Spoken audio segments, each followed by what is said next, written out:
Shalom Bapak Ibu Saudara yang terkasih dalam Tuhan. Puji nama Tuhan, kalau pagi hari ini kita berada di tempat ini, itu semua kasih dan anugerah Tuhan.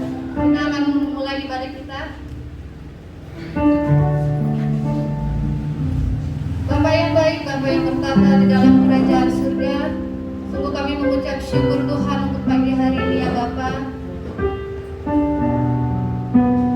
Terima kasih Tuhan untuk pengorbanan-Mu di atas kayu salib Tuhan untuk menebus hidup kami, menanggung segala dosa kami Tuhan. Itu membuktikan Bapa bahwa Engkau begitu besar mengasihi kami Tuhan. Terima kasih Bapa, terima kasih Tuhan.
serahkan ibadah kami dari awal, pertengahan hingga akhirnya ke dalam tangan-Mu Tuhan. Biarlah kami membebaskan Roh Kudus-Mu Tuhan untuk menguasai ibadah kami pada pagi hari ini ya Bapa. Mari Tuhan Kau pimpin umat-Mu yang masih dalam perjalanan menuju tempat ini Tuhan. Biarlah Tuhan Kau sertai setiap langkah mereka Tuhan sampai di tempat ini dengan selamat ya Bapa. Terima kasih Tuhan. Terlebih lagi Kau urapi hamba-Mu yang akan menyampaikan firman-Mu ya Bapa. Terima kasih Bapa, di dalam nama Tuhan Yesus Kristus kami berdoa dan mengucap syukur. Haleluya. Amin Tuhan, dengan satu pujian yang mengatakan Dia syukurlah. Dia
semua kemuliaan, karena Engkau telah mati, Engkau bangkit, Engkau mengalahkan maut.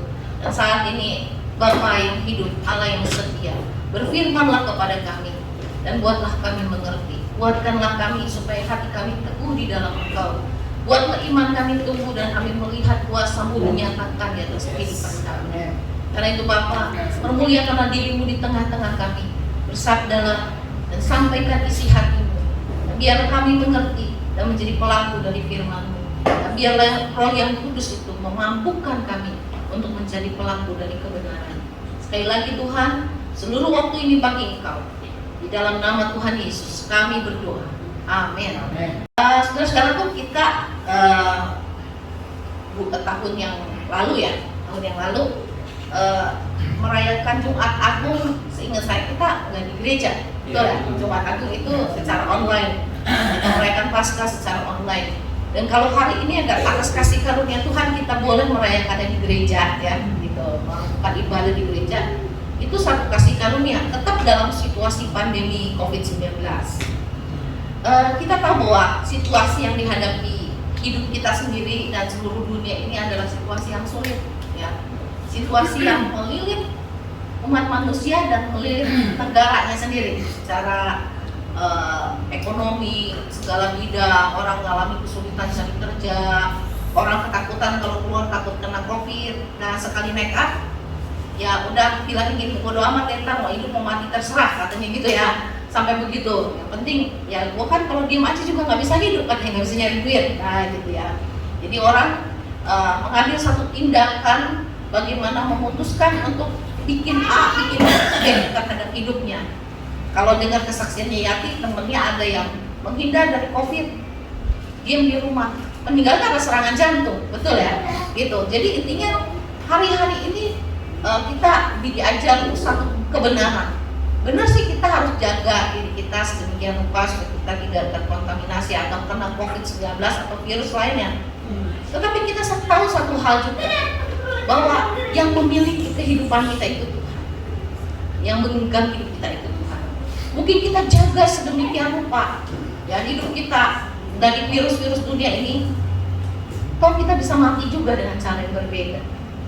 Yang kita perlukan hari-hari ini adalah menjaga hati kita, betul ya, menjaga iman kita supaya kita tidak kehilangan iman hari-hari ini, betul ya. Karena orang dibikin hopeless dengan situasi, dengan keadaan, dengan masalah, dengan penderitaan, kita bisa merasa putus asa, merasa cuma hidup gua nggak punya masa depan atau apalah, whatever. Kita bisa ngomong apa aja tentang situasi sulit yang kayaknya melilit hidup kita dan kita pikir kita nggak punya harapan, betul ya. Dan penderitaan itu bisa membuat orang itu mengambil jalan yang salah. Saya belum lama sih, berapa 1-2 bulan yang lalu ada seorang YouTuber di Korea gitu, mengucapin selamat berpisah, pikir mau berpisah mau kemana gitu ya, dia ngomong, tahunya hari ini dia pasang YouTube-nya sengaja supaya di setting sedemikian rupa supaya besoknya bisa tayang gitu channelnya. Dan dia mengucapkan selamat berpisah, dan hari itu ternyata esok harinya dia telah menyudahi kehidupannya. Kenapa? Alasannya sakit yang tidak kunjung sembuh. Betul ya? Penderitaan bisa membuat orang cari jalan pintas. Tapi pernahkah saudara merenungkan sebuah kebenaran? Itu tuh ada di dalam diri kita sendiri, keputusan untuk putus asa atau keputusan untuk mencari Tuhan dan melihat kemuliaan Tuhan. Kita ada di dua sisi itu setiap hari dalam hidup kita. Keputusan untuk hidup benar atau hidup tidak benar, keputusan untuk bohong atau tidak bohong, keputusan untuk jujur atau tidak jujur. Bahkan bahagia pun itu keputusan kita. Kita mau bahagia atau nggak bahagia dengan hidup kita, itu keputusan kita. Dan hari ini saudaraku, kita diajari tentang sebuah kebenaran bahwa hidup kita itu diisi oleh keputusan-keputusan. Betul ya? Bahagia sendiri pun keputusan. Betul nggak? Makanya ada khotbah di Bukit yang berbahagia orang yang miskin ya. Artinya orang yang tahu dia tanpa Tuhan gak bisa apa-apa, dia bukan siapa-siapa. Dan saudara juga bisa memutuskan sebaliknya untuk merasa saya nggak butuh Tuhan. Betul nggak? Bisa. Bisa. Sudah berbahagialah orang yang murah hatinya karena dia akan terima kemurahan hati. Saudara boleh nggak murah hati? Boleh, itu keputusan saudara. Gitu. Itu keputusan untuk tidak murah hati, supaya tidak menerima kemurahan hati. Jadi jangan salahkan Tuhan kalau nggak terima kemurahan hati. Lalu kita bilang, kita berkata berbahagialah orang yang dianiaya karena kebenaran. Saudara juga bisa milih menjadi orang Kristen yang munafik, abu-abu supaya tidak dianiaya. Bisa. Itu pilihan. Hidup itu adalah pilihan, dan ada konsekuensi di balik semua pilihan. Saudara tahu nggak bahwa penderitaan hari ini pun itu adalah konsekuensi dari pilihan nenek moyang kita dulu, Adam dan Hawa. Betul nggak? Betul nggak? Kita bicara tentang kematian Kristus adalah bicara tentang sebuah konsekuensi yang harus ditangani oleh Tuhan sendiri, yang dibikin oleh apa? Anak manusia. Waktu itu Adam dan Hawa memutuskan. Untuk apa? Tuhan bilang boleh nggak makan buah pengetahuan baik dan jahat. Waktu kau makan kau akan apa? Mati. Karena dikasih kandang bebas, bukannya robot, bukan boneka. Jadi waktu lagi di situ iblis ngomong apa? Oh, Hawa, salah, kamu salah dengar ya. Bukan itu maksudnya. Kalau kamu makan buah pengetahuan baik dan jahat ini, kamu akan sama seperti Hawa. Dan Hawa memutuskan untuk apa? Makan, karena dia pengen seperti Allah, oke? Padahal dia diciptakan segambar serupa dengan Allah loh, cuma nggak terhamba dosa, betul ya? Pengetahuan yang murni tentang Allah, pure, pikirannya murni, telanjang nggak? No problem, gitu kan? Ya kan? Betul nggak? Dulu orang telanjang nggak jadi masalah, nggak akan jadi pemerkosaan, gitu kan? Ya, tidak akan jadi sesuatu yang nyeleneh. Tetapi orang memilih, manusia pertama itu milih untuk makan buah pengetahuan baik dan jahat. Dan akhirnya mereka masuk dalam kematian yang kekal. Betul nggak? Betul ya? Nah, ketika mereka masuk dalam kematian yang kekal, yang tadinya mereka tidak tahu, mereka jadi tahu. Apa itu? Waktu mereka sadar, selesai makan, mereka sadar bahwa mereka apa? Telanjang. Sebelumnya berarti nggak sadar ya telanjang ya? Telanjang no problem, betul ya? Nah, gitu. Makanya sekarang kan ada negara yang salah satu wilayahnya itu di situ tinggal harus wajib telanjang bulat gitu ya. Dan saya pernah ngobrol sama pembuli ya, sekilas saja, tapi saya nggak mau bahas tentang apa sih porno.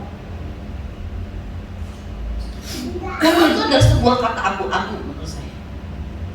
Kata yang susah dipakai oleh orang untuk menghakimi orang lain tentang porno. Porno adalah ketelanjangan. Lalu kita mandi, kita telanjang. Porno itu ada di pikiran kita, asumsi kita. Jadi whatever saudara salah tangkap kalau waktunya minim, kalau itu saya ngobrol sama Bang Uli tentang porno, apa itu porno. Nanti lah kita diskusi ya, bukan di depan mimbar. Tapi intinya saudaraku, bahwa manusia itu karena dia berdosa, dia jatuh dalam dosa, dia sadar dengan ketelanjangannya, dan dia sembunyi dari Tuhan.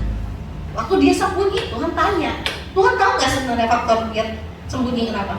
Tuhan tahu. Tapi dia tanya, ada Hawa, kenapa kamu sembunyi? Aku malu karena aku. Oh, dari siapa lu tahu? Ya kan? Ya, sebelumnya lu nggak masalah tuh telanjang gitu. Sekarang kenapa lu malu telanjang? Gitu. Ya kan? Berarti dulu kalau kita telanjang satu sama lain no problem gitu kan? Betul nggak? Anda nggak akan ada pikiran jorok gitu kan? Betul ya? Gitu. Tapi setelah orang jatuh dalam dosa itu jadi problem. Lalu Tuhan untuk memakaikan pakaian pertama kali Tuhan nyerahin apa dia? Potong apa? Binatang. Ada darah yang tercurah ya. Lalu dipakaikanlah bulu dari binatang itu untuk menjadi pakaian dari menutupi auratnya si Adam dan Hawa. Itulah pertama kalinya darah tercurah buat menutupi kemaluannya Adam dan Hawa. Saudaraku, tahu nggak bahwa Tuhan dari semula ketika manusia jatuh dalam dosa, dia tidak pernah punya niat untuk menjadikan manusia itu jatuh dalam dosa. Dalam rancangannya nggak pernah ada program jatuh dalam dosa, nanti gue bikin penebus gitu, enggak. Tapi karena mereka jatuh dalam dosa lah, maka rancangan yang semula Allah bikin di Taman Eden untuk mereka itu berubah. Betul? Berubah. Berubahnya setelah dalam dosa, berubah. Allah harus bikin program baru, yaitu rehabilitasi. Itu saya bilang rehabilitasi dari apa? Dari semua konsekuensi yang harus manusia jatuh tanggung ketika mereka jatuh dalam dosa. Direhab apanya? Direhab karena mereka jatuh dalam dosa, misalnya gini, kutuk terhadap apa? Tanah mereka, betul ya? Kutuk terhadap tanah mereka. Ada seorang hamba Tuhan, saya belum baca ini ya, Matius 27, nanti kita akan baca Matius 27. Ada seorang hamba Tuhan sejaman, teman baiknya dari Billy Graham, seorang hamba Tuhan yang terkenal. Sekali dia khotbah 1,5 juta orang dia khotbahin dan banyak orang datang kepada Tuhan. Dan satu kali dia pergi ke Afrika, dia lihat orang yang menderita kelaparan. Terus dia mulai tanya, kalau Tuhan itu memang ada, kenapa Tuhan biarkan ada orang yang menderita di Afrika kelaparan? Betul ya? Betul. Nah, sebagai hamba Tuhan dia lupa. Dia cuma berpikir tentang kasih Tuhan. Dia nggak berpikir tentang konsekuensi yang dulu pernah terjadi gitu loh terhadap manusia karena dosanya, karena pelanggarannya, sehingga terjadi yang namanya kelaparan, tanah yang tertutup. Betul ya saudara ya? Dia lupa dengan itu sehingga dia mempertanyakan di mana Tuhan kalau dia memang ada, katanya. Dari seorang pengkhotbah yang luar biasa dipakai Tuhan menjadi seorang gnostik. Kita bisa kecewa sama Tuhan karena penderitaan yang kita lihat dalam kehidupan di sekitar kita. Kita bisa melupakan dan pahit hati dengan Tuhan karena penderitaan yang kita alami dalam hidup kita. Betul nggak? Betul, kita bisa menderita. Tapi kita lupa bahwa seluruh jaringan penderitaan umat manusia itu karena kejatuhan manusia. Kesulitan yang kita alami itu karena kejatuhan manusia. Pertama yang dikutuk Tuhan apa? Tanah dikutuk, betul ya? Si ular sendiri dikutuk, tadinya punya kaki, bisa jalan kayak 1000 kayak ya, nah gitu, nggak punya kaki kayaknya, jadi dikutuk, dia jadi jalannya apa? Rayap, dan makanannya harusnya apa? Debu tanah. Tapi kalau kita lihat sekarang ular makan apa? Harusnya dia makan apa? Debu tanah kan? Tapi dia makan apa? Binatang, orang juga telan ya, dia telan gitu kan, jadi musuhnya gitu. Nah itu dia udah karena kejatuhan saudara. Konsep makanannya itu udah beda. Mesti makan debu, jadi kalau orang nggak makan binatang. Lalu apalagi yang dikutuk? Perempuan sakit waktu apa? Melahirkan. Penderitaan yang terjadi atas anak-anak manusia. Dan ketika manusia lagi dikasih hukum-hukum dilanggar, makin banyak masalah problematika yang melilit anak-anak manusia. Itu bukan karena Tuhan tidak ada, bukan karena Tuhan tidak sayang, tetapi karena kejatuhanlah yang memberikan efek domino yang demikian panjang, parah. Pernah lihat kartu disusun rapi di itu, pernah lihat ya di YouTube ya, terus satu disinter, terus seluruh rangkaian itu lah, semua jatuh ya, udah dirangkai semuanya, semua jatuh. Ketika manusia pertama jatuh dalam dosa, semua kena kutuk yang apa yang ditinggalkan oleh manusia, apa yang dimakan oleh manusia, apa yang kehidupannya sendiri jatuh di dalam kutuk. Dan manusia seringkali di tengah penderitaannya lupa bahwa semua adalah efek domino dari hari yang dulu. Betul ya? Hari yang dulu. Tetapi kita lupa juga. Manusia juga sering lupa. Kenapa sampai putus asa, sampai pengen bunuh diri, sampai ngerasa nggak punya harapan, kehilangan iman, nggak lihat kuasa Tuhan, nggak lihat kemuliaan Tuhan dalam hidupnya. Kenapa? Karena berhenti sampai kepada putus asa. Kedua, berhenti kepada rasa marah kepada Tuhan. Seolah-olah Tuhan tidak sanggup lagi menolong hidup kita. Seolah-olah Tuhan tidak ada atau Tuhan tidak mengasihi kita. Itu kesimpulan yang diambil oleh orang putus asa biasanya. Betul ya? Orang putus asa itu begitu kesimpulannya. Tapi kita nemuin sebuah kebenaran yang nyata bahwa sejak manusia jatuh dalam dosa, Tuhan merancangkan yang baik buat hidup manusia. Apa? Tuhan bilang, ular itu akan mematuk apa? Tumit dari perempuan ini. Tetapi keturunan perempuan ini akan meremukkan kepala ular itu. Siapa?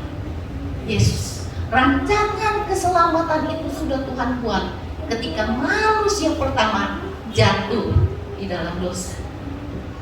Betul ya? Dia ingin menanggung semua penderitaan kita di dalam diri anaknya, yaitu Yesus Yesus Kristus sejak semula.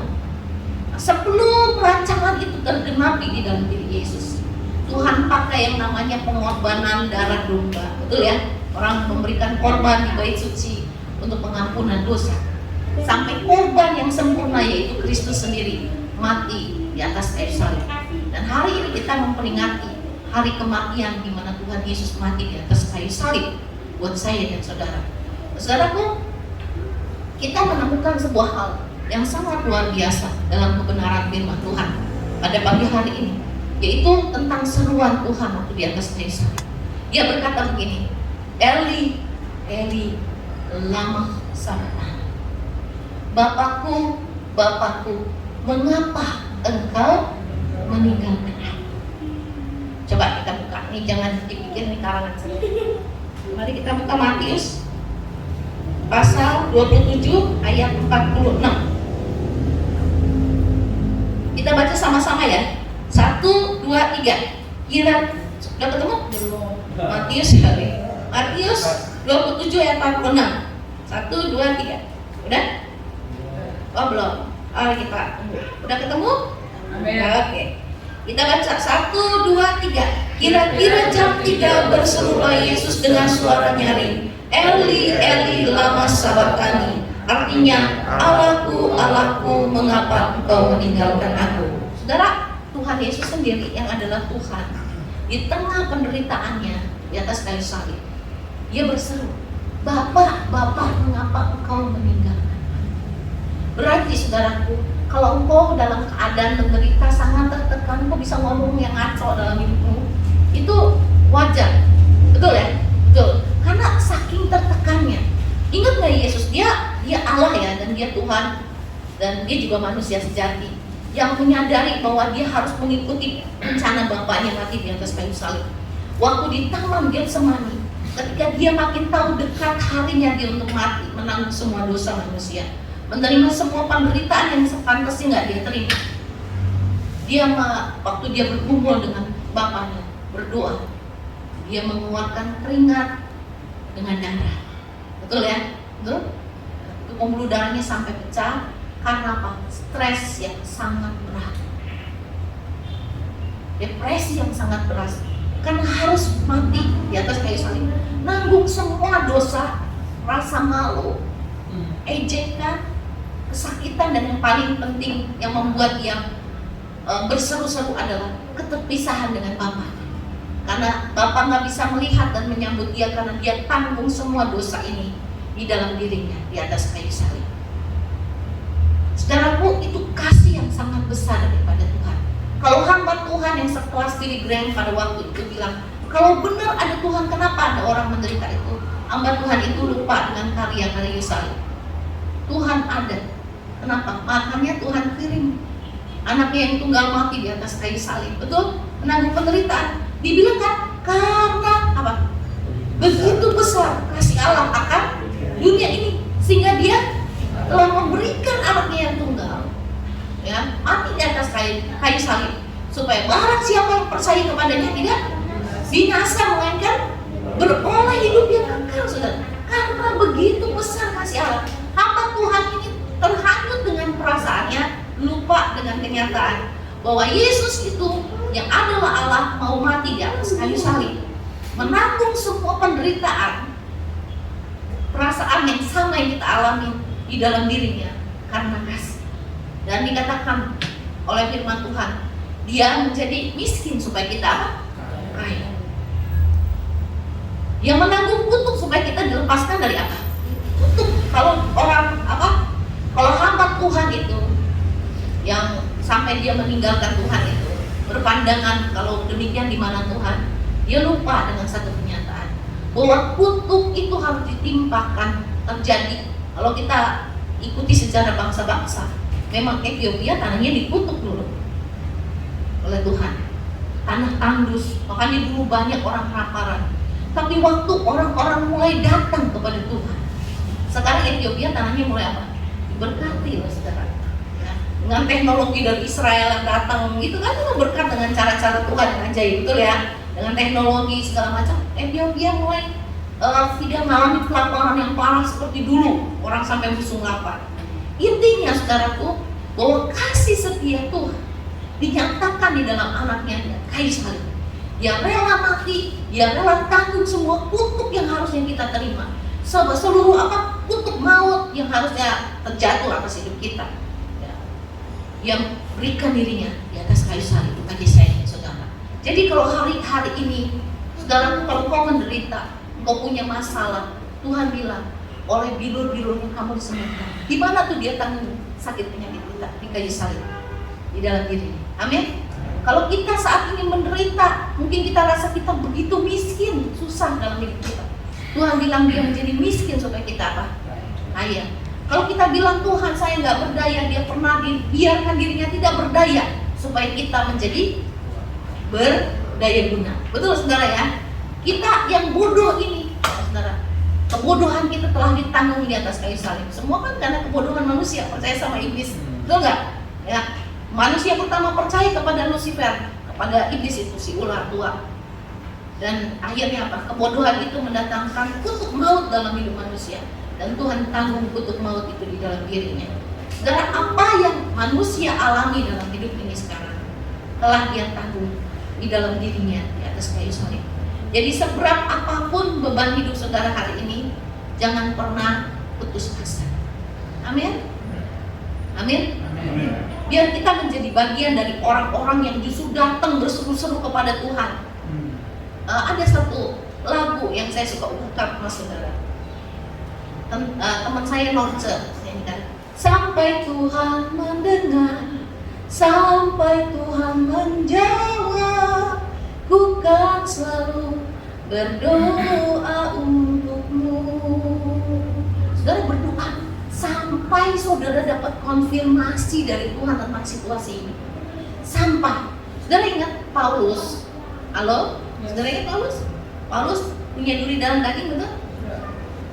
Nggak tahu ya? Duri dalam daging yang dia sampai berdoa 3 kali dan Tuhan kasih jawaban, konfirmasi, betul ya? Cukuplah kasih karunia bagimu. Kalau saudara belum dengar Tuhan kasih konfirmasi, halo? Kalau saudara belum dengar kesulitanmu dapat konfirmasi dari Tuhan, jangan putus asa. Saudara sedang latihan dengar Tuhan. Halo? Saudara percaya Tuhan hidup? Amin. Ada hamba Tuhan yang sudah senior banget, yang bagi saya seorang hamba Tuhan, kalau dia nggak percaya tentang kuasa Tuhan, lu orang yang paling menyedihkan di dunia. Sama aja dengan orang yang beragama di seluruh dunia ini, tapi kehilangan kuasa dari keimanan sendiri, imannya kepada Tuhan.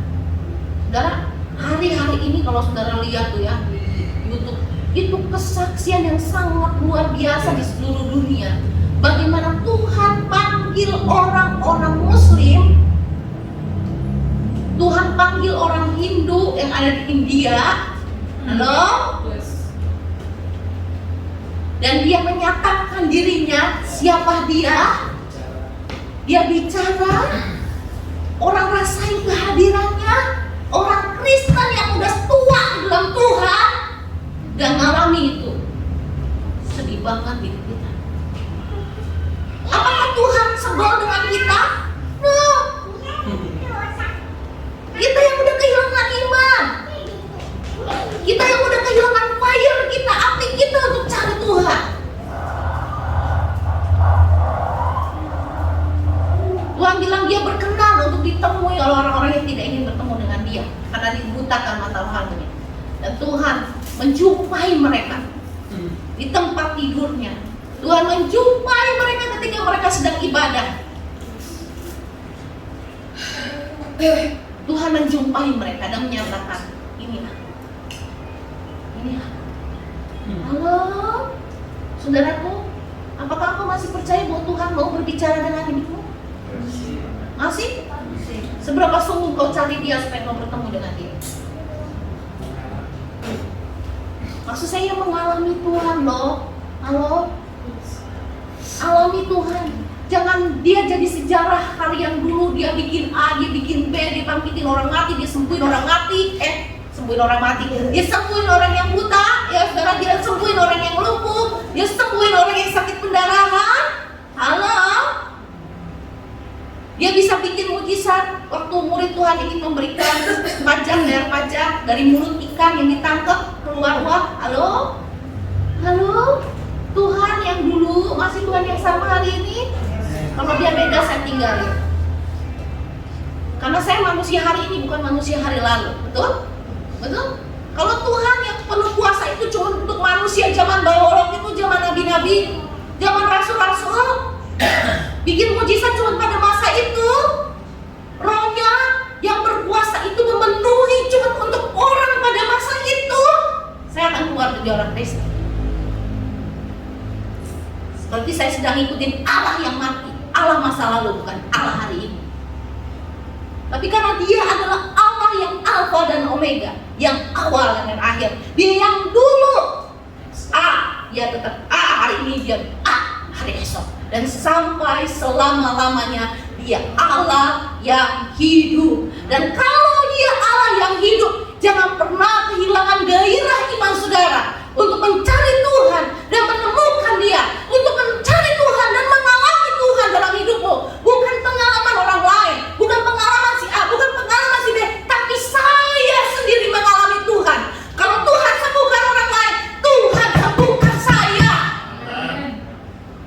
Kalau Tuhan pakai orang lain, Tuhan pakai saya. Pakai hidupku Tuhan untuk jadi saksi, untuk jadi berkat. Saudara nggak ngiri lihat saudaramu yang di luar Kristen ngalami Tuhan hari-hari ini. Saudara nggak rindu ngalami Tuhan hari-hari ini? Buat perayaan dengan hidup kita.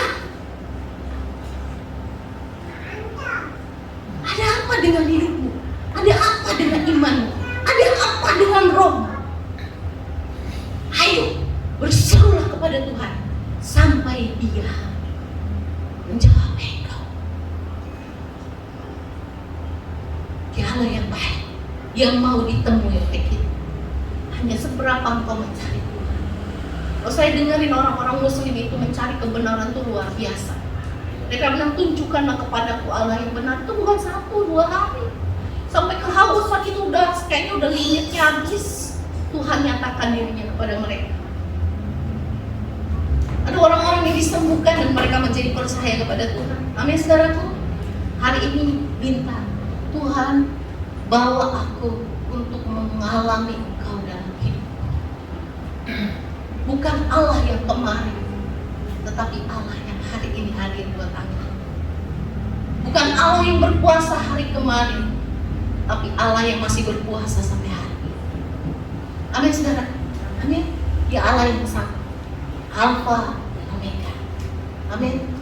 Kau boleh berseru seperti Kristus berseru, Tuhan kenapa Kau tinggalkan aku? Tapi cukup sekali kalau saudara tidak terima jawabannya hari ini. Bahwa Allah ada buat saudara, Dia tidak meninggalkan engkau. Dia kirim Yesus mati di atas kayu salib supaya engkau mempunyai persekutuan dengan Bapa di surga.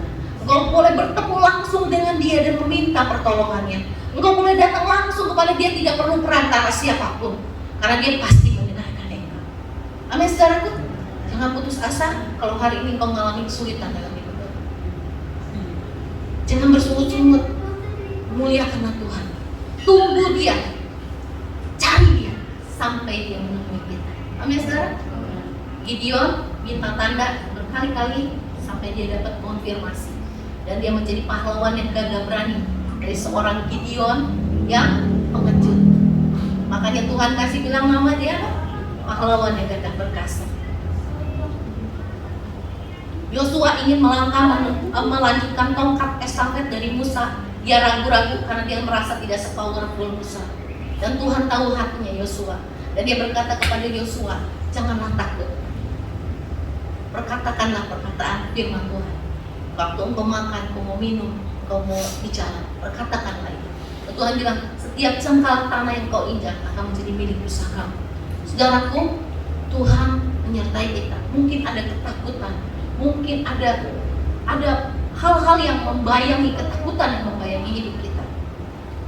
Jangan mundur, datang dan percayalah kepada perkataan firman, karena Dia telah menanggung semua kutuk yang harusnya kita terima di atas kayu salib. Amin saudara. Kita lebih dari pemenang. Karena siapa?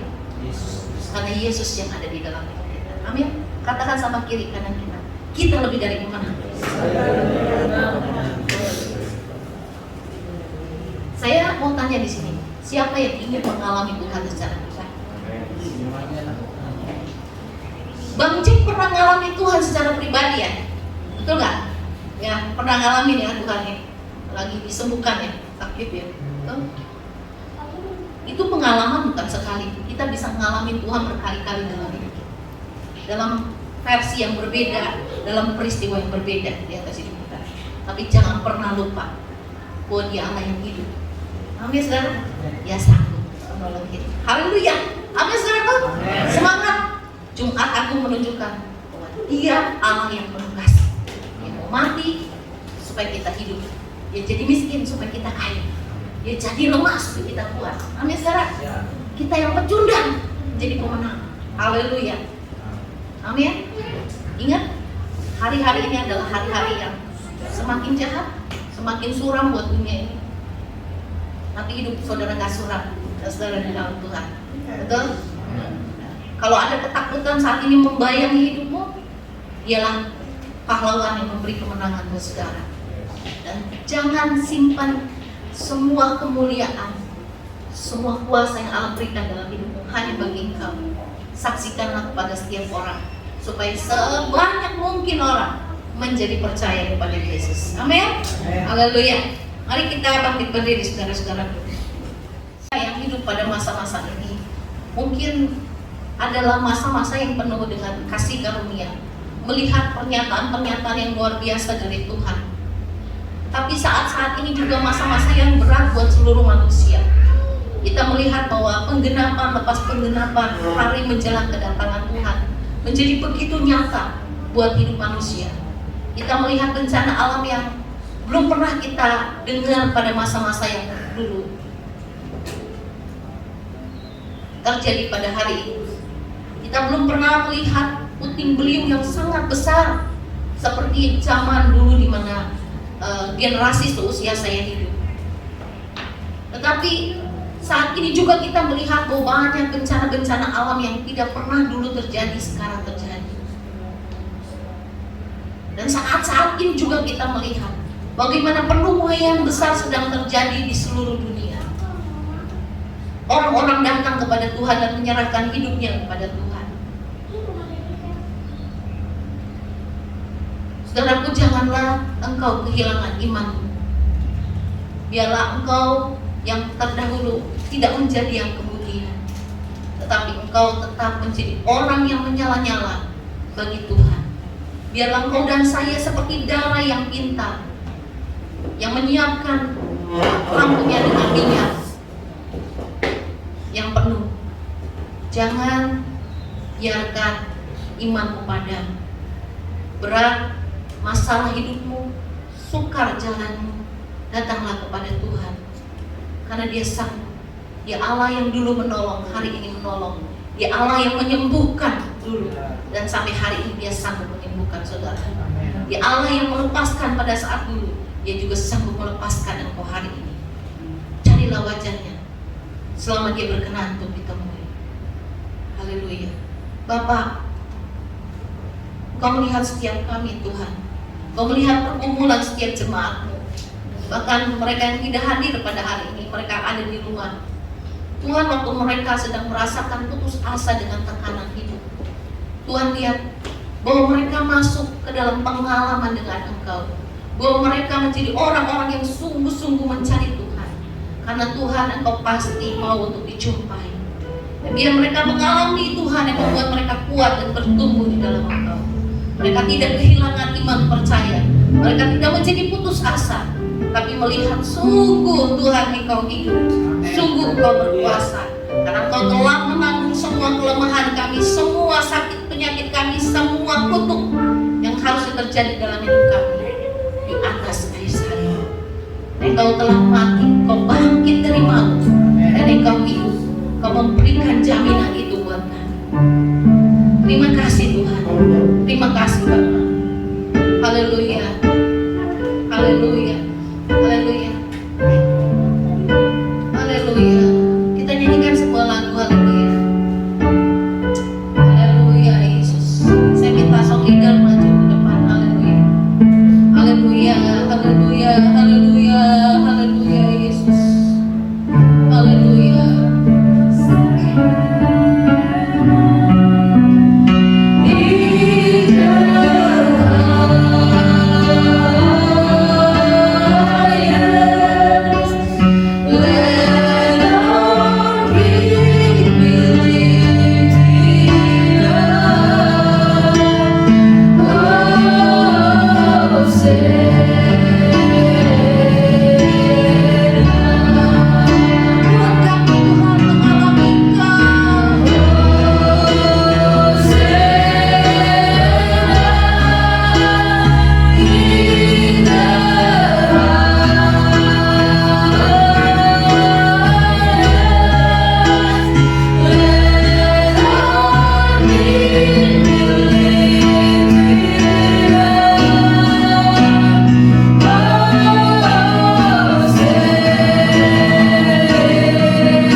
ada di hadapan kami.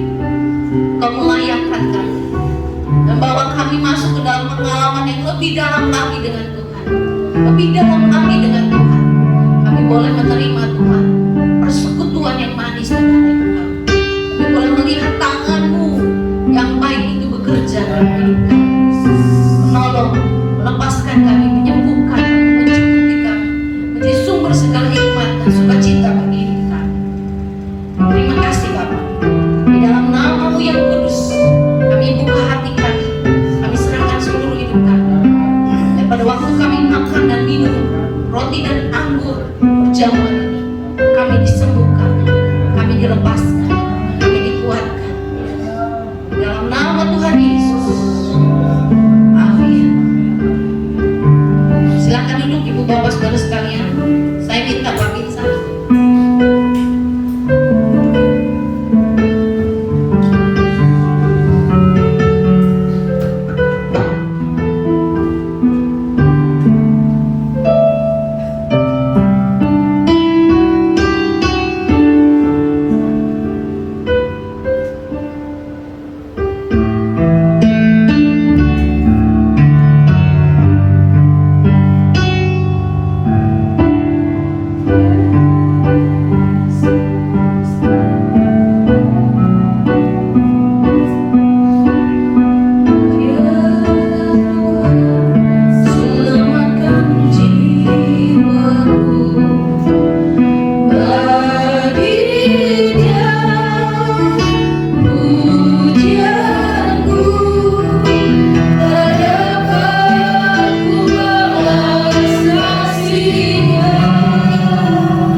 yaitu bahwa Tuhan Yesus pada malam waktu ia diserahkan mengambil roti, dan sesudah itu dia mengucap syukur atasnya. Ia memecah-mecahkannya dan berkata, inilah tubuhku yang diserahkan bagi kamu. Perbuatlah ini menjadi peringatan akan aku. Mari kita makan dengan ini.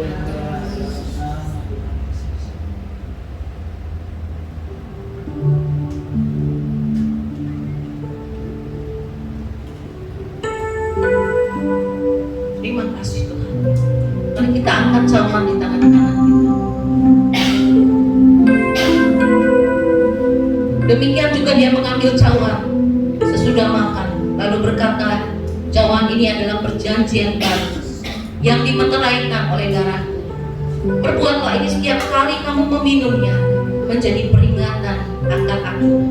Sebab setiap kali kamu makan roti ini dan minum cawan ini, kamu memberitakan kematian Tuhan sampai Ia datang. Mari kita minum dengan iman. Haleluya, haleluya, haleluya. Terima kasih Tuhan, terima kasih. Haleluya, haleluya, haleluya, haleluya, Yesus, haleluya, haleluya. Terima kasih Tuhan, haleluya. Terima kasih Tuhan. Yang sakit telah disembuhkan di dalam nama Yesus. Yang lemah telah diberikan kekuatan di dalam Tuhan, haleluya. Haleluya, yang kemenangan hikmat dan Tuhan itu semua bersifat buat kami Tuhan. Haleluya, ketakutan kami Kau angkat Tuhan. Kau ganti dengan roh yang berani Tuhan. Terima kasih Yesus. Haleluya, haleluya, Yesus. Terima kasih Tuhan. Terima kasih Tuhan. Terima kasih Tuhan. Haleluya, haleluya. Terima kasih Tuhan. Terima kasih. Haleluya. Haleluya, haleluya.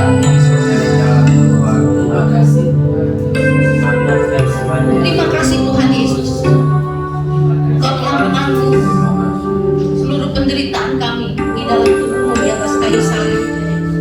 Terima kasih bahwa Engkau menang, Engkau bangkit, Engkau hidup, dan Engkau sedang menyediakan tempat buat kami di surga. Terima kasih Tuhan. Terima kasih buat seluruh kasih dan pengorbanan-Nya. Dan kami telah menerimanya dengan iman di dalam nama Tuhan Yesus. Haleluya. Amin. Silakan duduk Ibu Bapak Saudara sekalian.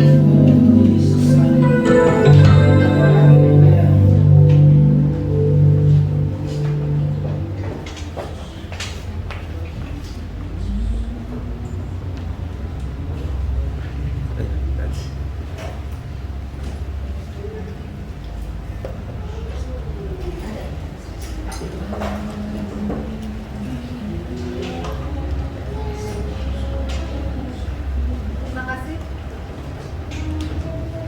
Terima kasih untuk Ibu Gembala yang telah menyampaikan firman Tuhan. Tuhan Yesus memberkati. Selanjutnya kita akan memberikan persembahan. Kita bersatu di dalam doa. Bapak, terima kasih Tuhan untuk penyertaan-Mu dalam ibadah kami pada pagi hari ini Tuhan. Terima kasih untuk firman-Mu yang telah disampaikan oleh hamba-Mu ya Bapak. Tuhan, kalau sebentar kami akan memberikan persembahan, biarlah Kau berkati persembahan kami Tuhan, agar persembahan kami ini boleh berguna bagi pekerjaan-Mu di gereja kami ini ya Bapak. Biarlah Tuhan kami boleh memberikan persembahan kami ini Tuhan dengan hati yang penuh dengan sukacita ya Bapak. Karena kami percaya Tuhan, Kau akan memberkati kami, memberkati kehidupan kami, pekerjaan kami, usaha kami Tuhan, sekolah dan kuliah kami ya Bapak. Terima kasih Tuhan, hanya di dalam nama Tuhan Yesus Kristus kami berdoa dan mengucap syukur. Haleluya, amin.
Masih ada sukacita? Amin. Mari kita bangkit berdiri, kita mau berdoa siapa? Kita tutup dalam doa. Bapa di surga, kami menyerahkan seluruh hidup kami ke dalam tangan-Mu. Seluruh sidang jemaatku yang ada di sini maupun yang mereka akan beribadah secara online, Tuhan kiranya kasih karunia Tuhan, segala kebaikan, kemurahan Tuhan dilimpahkan di atas seluruh kehidupan sidang jemaat. Bapak berikanlah kepada kami hati yang mengasihi Engkau, hati yang mengasihi orang lain, sebagaimana Tuhan mengasihi kami. Penuhilah kami dengan roh yang berani, sehingga dimanapun Tuhan memanggil kami, dimanapun kami berada, kami boleh bersaksi tentang kasih-Mu, kebaikan-Mu kepada orang-orang yang belum mengenal Engkau. Dan kami rindu sebanyak mungkin orang di seluruh muka bumi ini menjadi percaya kepada nama-Mu.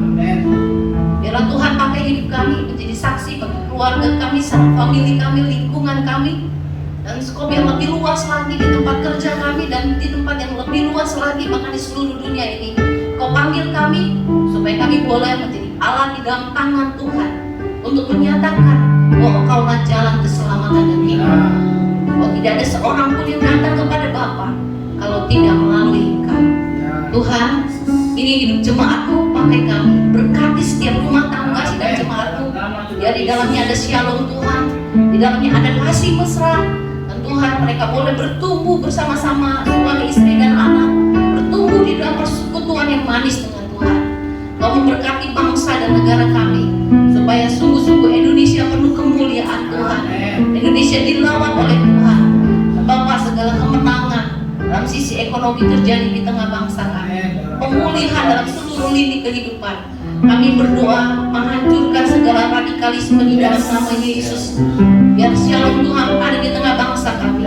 Tuhan, setiap niat jahat, siasat yang jahat yang diarahkan kepada bangsa ini dipatahkan di dalam nama Yesus.